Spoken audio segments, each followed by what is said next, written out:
Buen día, Oski, comunidad de Aeroar. Bueno, en esta entrega lo que quiero hacer es un poquito responder algunas preguntas que anoté del video pasado y continuar un poquito con lo que es el proyecto Focus, entendiendo algunas de las cuestiones técnicas como para avanzar así hacia una presentación más formal. En principio se había hablado, una de las consultas que había leído ahí en el cuadro de comentarios era respecto de la definición de las imágenes SAR. Bueno, yo lo que hice fue buscar algunas imágenes SAR sobre objetivos militares para que ustedes vean cómo se ve una imagen SAR. Así que paso a comentarles. Bueno, como pueden ver, esta es una imagen SAR con una resolución muy pequeña de 10 centímetros, y bueno, acá pueden observar lo mismo que habíamos visto la vez pasada, cómo los objetos metálicos reflejan con un punto muy brillante y cómo se forma la imagen.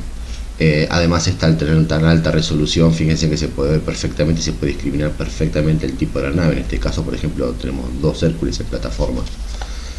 Bueno, helicópteros, tenemos también vehículos. Esto es una típica imagen SAR con muy alta resolución. Después, otra cosa interesante que tiene la imagen SAR es que puede penetrar en camuflajes. Entonces, si vos tenés un objetivo blindado camuflado, lo podés tranquilamente discriminar con una imagen SAR, mientras que en un óptico no podrías ver, verías solamente el camuflaje, ¿no? Y además, con un poco de analítica, uno puede determinar qué tipo de vehículo blindado se trata.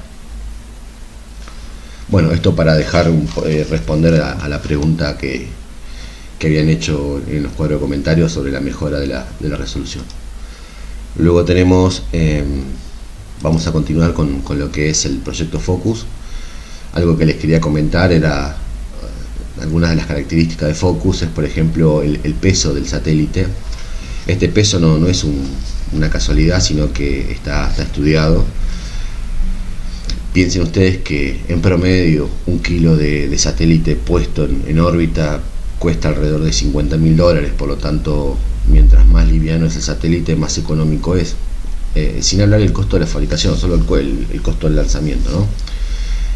Además, este peso y el volumen que tiene el Focus, aproximadamente con las antenas plegadas, es aproximadamente 1 metro cúbico, permite lanzar una categoría llamada piggyback, que es una traducción, es algo así como a caballito. Entonces siempre es como una carga secundaria de cargas primarias, y eso permite abaratar el costo de lanzamiento y por otra parte también permite maximizar o aumentar las oportunidades de lanzamiento. Una carga primaria digamos, ocupa casi todo el volumen y toda la masa del vehículo lanzador, y se hace esa misión específicamente para ese vehículo. Por lo tanto, pretender que un satélite muy pequeño pueda hacer la carga primaria es cuando menos excesivamente costoso, y debería hacerse la misión solamente para ese lanzamiento. En cambio, si vos vas como carga secundaria, podés lanzar en un montón de lanzadores que hay en distintos países y aumentar de esa manera muchísimo la oportunidad siempre de lanzamiento. Entonces, bueno, esa categoría piggyback es interesante porque abarata costos, porque podés aprovechar los espacios y las masas disponibles en los lanzadores, y además te aumenta la posibilidad de lanzamiento. Luego tenía ganas de charlar y comentar con ustedes, hablar un poquito de órbitas. Bueno, acá nosotros vamos a hablar de las órbitas, de la órbita del Focus, que en principio es una órbita polar, sol sincrónico del tipo Dundas. ¿Qué significa una órbita polar? Bueno, una órbita polar es una órbita donde el satélite orbita hacia los polos, o de los polos, norte a sur o sur a norte. Yo les voy a mostrar ahora una animación donde vamos a ver cómo es esto de la órbita, ¿sí? La órbita está aproximadamente unos 545 kilómetros de altitud. Bueno, ¿qué significa sol sincrónica? Sol sincrónica significa que cuando el satélite está orbitando, el Sol siempre le da al satélite, no se esconde en el eclipse de la Tierra el satélite, sino que lo ilumina en todo momento de su órbita. Esto es bueno porque vos siempre tenés luz disponible del Sol y por lo tanto podés recargar permanentemente los paneles solares a medida que vas operando, o bien podés orientar los paneles solares hacia el Sol, o bien podés orientar el satélite hacia el Sol. Bueno, esta órbita polar sol sincrónica es la órbita que va a tener el proyecto Focus. Y después, bueno, vamos a ver un poquito una órbita interesante para nada, simplemente anecdótica. Pero bueno, vamos a ver un poquito la animación, cómo sería, ¿no? Lo que vemos acá es el trayecto de cómo recorre el satélite. Fíjense en que los polos se acelera porque el polo acá está ensanchado, como es tenemos el globo terráqueo, es 3D, y tenemos una imagen que es 2D, hay estiramientos en la imagen. Bueno, el polo norte ocupa toda la parte inferior de la imagen, pero no es mucho más reducida, ¿no? Y se estira. Entonces el satélite, cuando pasa por el polo, como está estirado, se acelera, pero en realidad a la misma velocidad. Y lo que vemos acá son las 3 estaciones terrenas que tiene la CONAE en Teófilo Tabanera, en Córdoba, Towin, Tierra del Fuego, y Belgrano 2, la que se está construyendo en la Antártida.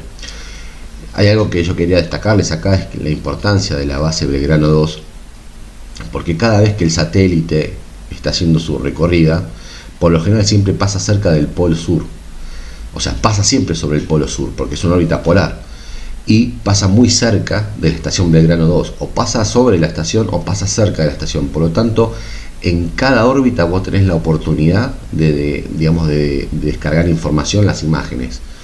Mientras que en las bases de Tolwyn, en Tierra del Fuego o en Teófilo Tabanera hay un montón de órbitas en las cuales vos estás muy lejos del satélite y no lo podés capturar, no podés descargar la información, no te podés comunicar con el satélite para intercambiar información. El satélite tiene ya en 2 oportunidades se comunica con las estaciones terrenas. Una es para la descarga de la información que genera el satélite, de la carga útil, se llama downlink. Y otra es, te comunicas con la estación terrena con la antena de TTIC, que es telecomandos y telemetría, donde vos ves la salud del satélite, ves cómo está en el estado de sus baterías, los momentos de inercia, cómo están térmicamente adentro del satélite. Bueno, hay un montón de información que necesitas conocer en todo momento para conocer la salud del satélite, y si tenés que hacer alguna maniobra, bueno, se la transmitís a través de este canal. Entonces vos necesitas comunicarte con la estación terrena en 2 oportunidades: para lo que es telemetría y telecomandos, salud del satélite, y para descargar la información que se va generando a través de ese instrumento. Teófilo Tabanera y Tolwyn son bases de la CONAE, que otra vez al estar tan al sur, tiene muchísima comunicación con los satélites en órbitas polares, pero la que destaca básicamente es la de Belgrano 2, por eso es una estación estratégica, digamos, ¿no? Bueno, lo vamos a ver acá en lo que es el mapa mundi. Se va a ver un poquito mejor, ¿no? En la esfera 3D de la Tierra.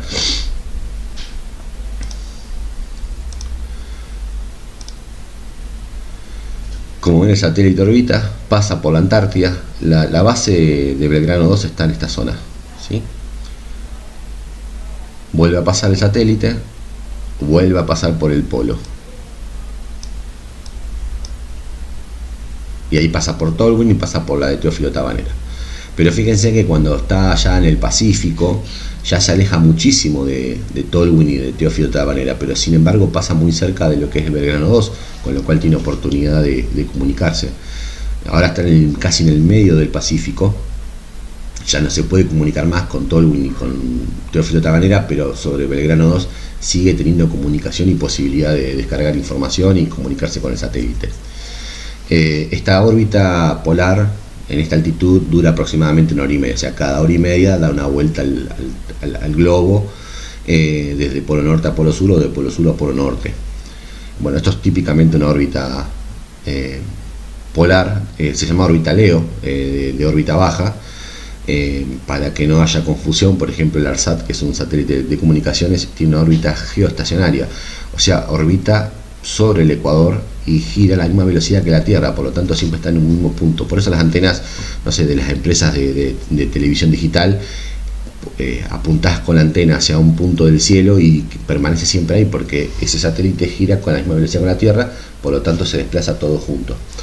En cambio en los satélites de órbitas bajas, la antena empieza a traquear y acompaña todo el recorrido en el cielo del satélite hasta que ya desaparece, y ese proceso tenés más o menos una ventana de 10, 12, 15 minutos de comunicación por cada órbita.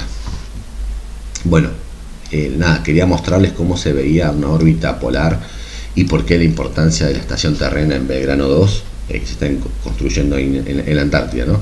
Para nosotros es completamente estratégico, no solo por temas militares, también temas civiles, tener tu propia información, tu propio lugar donde siempre descargar y siempre poder comunicarte, creo que es sumamente importante.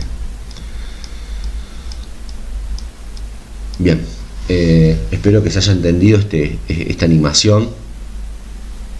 La órbita polar, repasando, es una órbita que va del polo sur al polo norte o del polo norte al polo sur. La órbita aproximadamente dura 1 hora y media, y como es sol sincrónica, además el sol siempre está iluminando el satélite, siempre, o sea, el satélite no rota por detrás de la Tierra entrando en el eclipse, sino que rota de una forma en que siempre el sol está dando.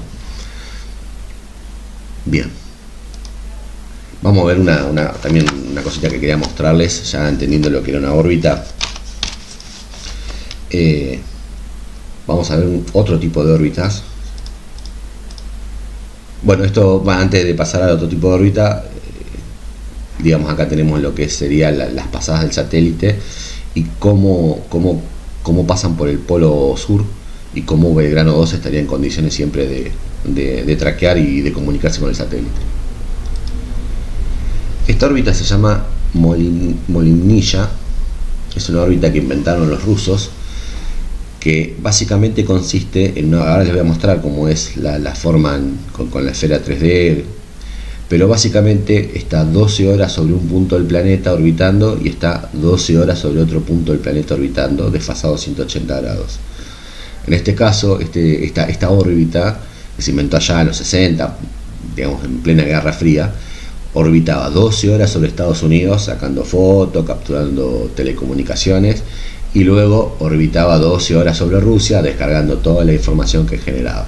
Volvió a orbitar 12 horas sobre Estados Unidos. Bueno, es una órbita muy interesante. Se inventó para lo que es el espionaje y hoy en día se utiliza para lo que son las telecomunicaciones, porque los satélites GEO tienen muy mala cobertura cerca de los polos norte y polo sur. Entonces esta órbita puede servir para complementar a lo que es un satélite de comunicaciones en órbita GEO, ya que vos podrías tener tranquilamente cobertura en los polos. Esta es una órbita Molimnilla, digamos, ¿no? Entonces el satélite está casi 12 horas sobre un punto de la Tierra, y cuando da toda la vuelta ya el planeta, digamos, giró media vuelta, 180 grados, y otra vez vuelve a estar casi todas 12 horas sobre el mismo punto y vuelve a repetirse el ciclo. Esta órbita tiene una característica, que es que el punto del apogeo se hace sobre el objetivo que vos te interese. En este caso es Estados Unidos, y bueno, después los rusos, como el planeta gira y cuando vuelve a estar en el apogeo en la segunda órbita, vuelve a estar esas 12 horas sobre Rusia, y ahí de esa manera descargaban información y hacían espionaje. Nada, simplemente era un hecho anecdótico. Bueno, habiendo visto las capacidades de lo que es una imagen SAR para uso militar, cómo se detectan los objetos y la resolución, es una pregunta que va dando vuelta. También estaba el tema de las estaciones terrenas, la importancia de Belgrano 2. Charlamos un poquito de órbitas, polar, sol sincrónica, y la Molimnilla, que quería simplemente comentárselas, y la masa del satélite, ¿no? La categoría de piggyback, la importancia de poder usar esta categoría para bajar costos y tener mayor oportunidad de lanzamiento. Bueno, por último, les quería comentar algo respecto de los modos de operación de un satélite SAR. Básicamente hay 3 tipos de modos, algo que se llama Spotlight. El Spotlight es: yo tengo un objetivo en tierra, y a medida que el satélite va pasando, el satélite se va reorientando de manera que siempre ilumine la misma porción de área. Este modo tiene muy alta resolución. En el caso de Focus se propone 1 metro por 1 metro de resolución, en tanto en rango como en azimut. Y bueno, y la escena que puede generar, o sea, la imagen tiene un tamaño de 5 kilómetros por 5 kilómetros.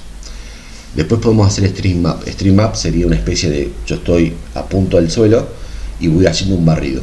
La actitud del satélite siempre apunta a nadir, que es la dirección hacia el centro de la Tierra, pero nunca cambia, o sea, va barriendo una gran extensión de área. Entonces de esa forma se pueden lograr imágenes de 30 por 50 kilómetros, pero acá la resolución baja muchísimo. Ya el píxel tiene una resolución máxima de 3 por 3 metros. Y luego hay un modo que se llama Scansar. El modo Scansar genera imágenes de 100 por 100 kilómetros y una resolución de 15 metros por 15 metros. Es la menor resolución, es la mayor área que se puede abarcar. Pero lo que tiene bueno es para que ustedes sepan, el modo Scansar por lo general es un modo militar. Nosotros, para lo que es el Focus, para lo que es Focus civil, estamos usando Spotlight con la idea de reducir el área que uno está mirando, observando, porque finalmente es una estructura crítica, es un puente, es una represa. No necesitas tener 100 por 100 kilómetros, sino muy poquitos kilómetros, pero con muchísima resolución. Y luego está el modo Scansar, que es de uso militar, que te permite batir grandes áreas y de esa manera tener como una primera mirada de la zona, y luego, si querés, hay un punto de interés en la siguiente pasada o en el siguiente satélite, ya podés hacer un modo Spotlight sobre un punto específico para ver. Bueno, son 3 formas distintas de trabajo, de operación de un radar SAR. Otra vez, Spotlight es el de mayor resolución, pero el de menor el tamaño de imagen. El Stream Map es un barrido directamente, que tiene una resolución y un tamaño de imagen medio. Y el Scansar, que es el de mayor tamaño de imagen, pero el de menor resolución. Bueno, espero que les haya servido. Cualquier cosa, dejan comentarios y vamos a avanzar hacia lo que le había comentado yo en algún momento, una presentación mucho más formal, ya todos manejando más o menos la misma jerga, y queda abierto para cualquier tipo de consulta. Muchas gracias. Gracias por ver el video, activa la campanita, suscríbete y gracias por estar mirando los videos de Multiespacio de Defensa Aeroar.